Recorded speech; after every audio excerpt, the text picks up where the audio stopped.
और उसके बाद वो जंगल एक बार फिर से सुमन की चीखों से गूंज उठा।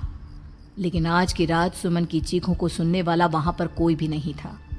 अगर वहां पर कोई मौजूद था तो बस हरिया, जो कि अब एक भेड़िए में बदल चुका था। सुमन के बालों को पकड़कर घसीटते हुए वो जंगल के बीचों बीच एक जगह पर ले जा रहा था। अगली सुबह गांव में। अरे भाई, पता नहीं क्या बात है, अपने गांव का हरिया किसान और उसकी पत्नी सुमन दोनों गायब हैं। दोनों का कोई अता पता नहीं। अरे कैसी बातें कर रहे हो भाई, ये कब हुआ है? अरे पूरे गांव में खबर फैली पड़ी है।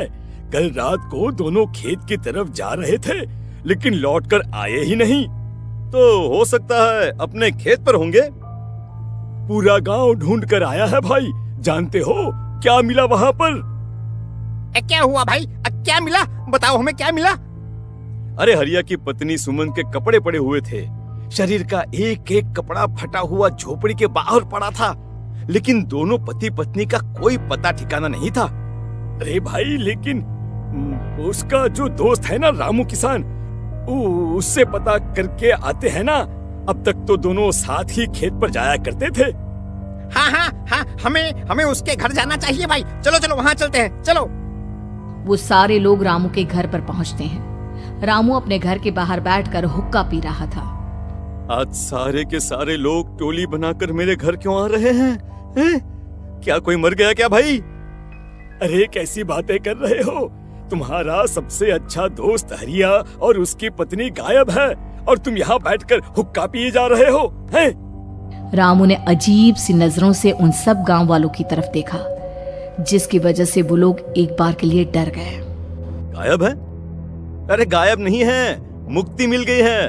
उन दोनों को मुक्ति मिली है।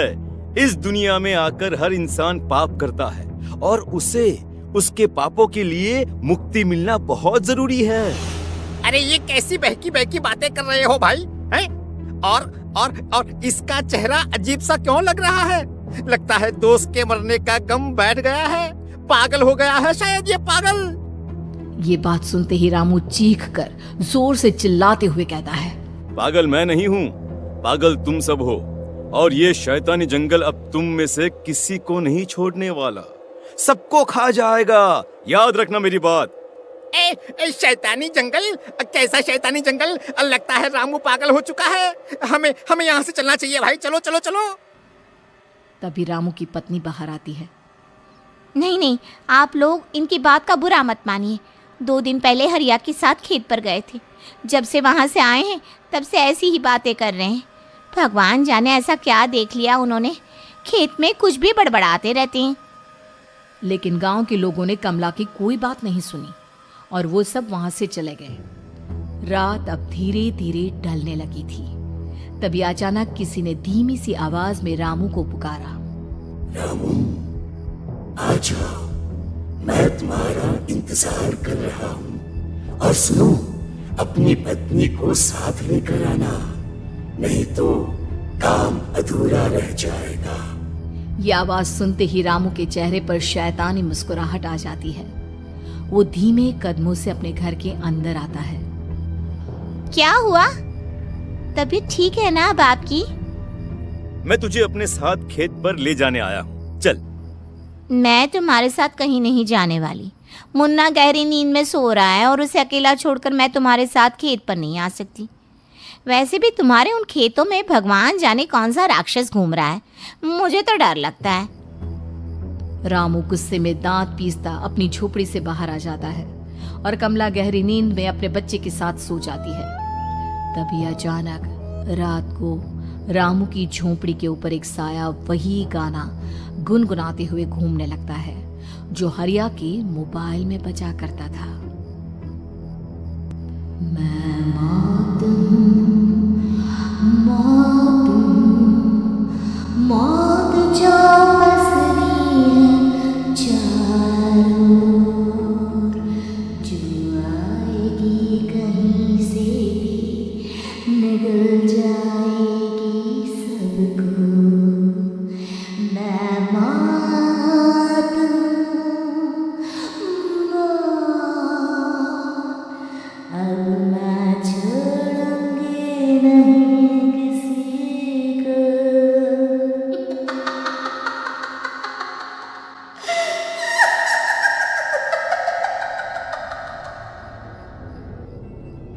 आवाज सुनकर रामू की पत्नी कमला की आंख खुलती है और वो देखती है कि उसका मुन्ना अपनी जगह से गायब था।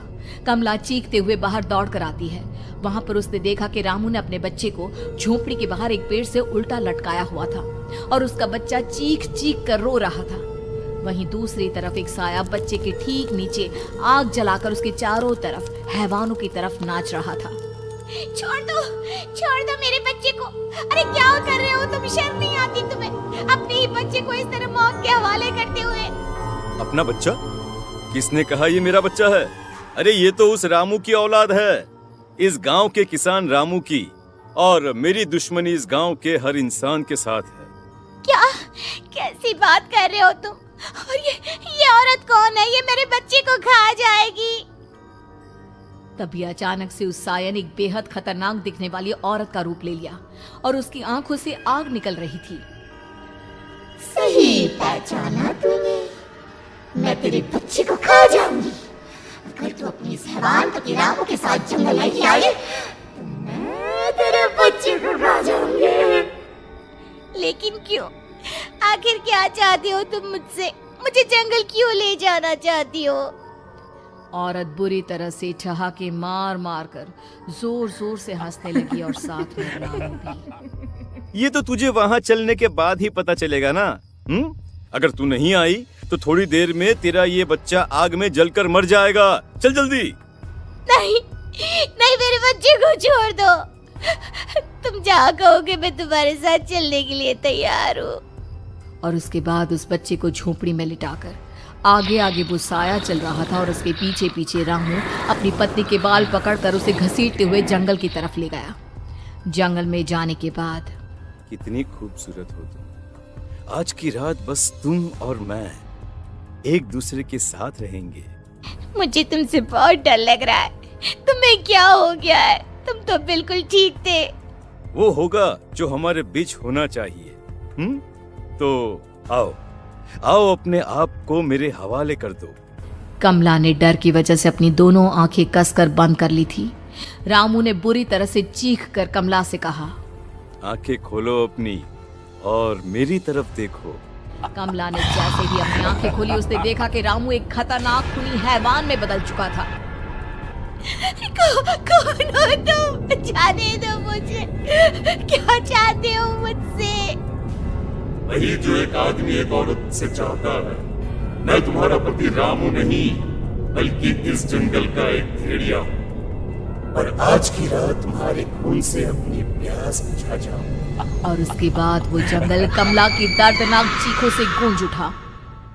अगली सुबह कमला के कपड़े भी जंगल में उसी तरह पाए गए जैसे कि सुमन के पाए गए थे।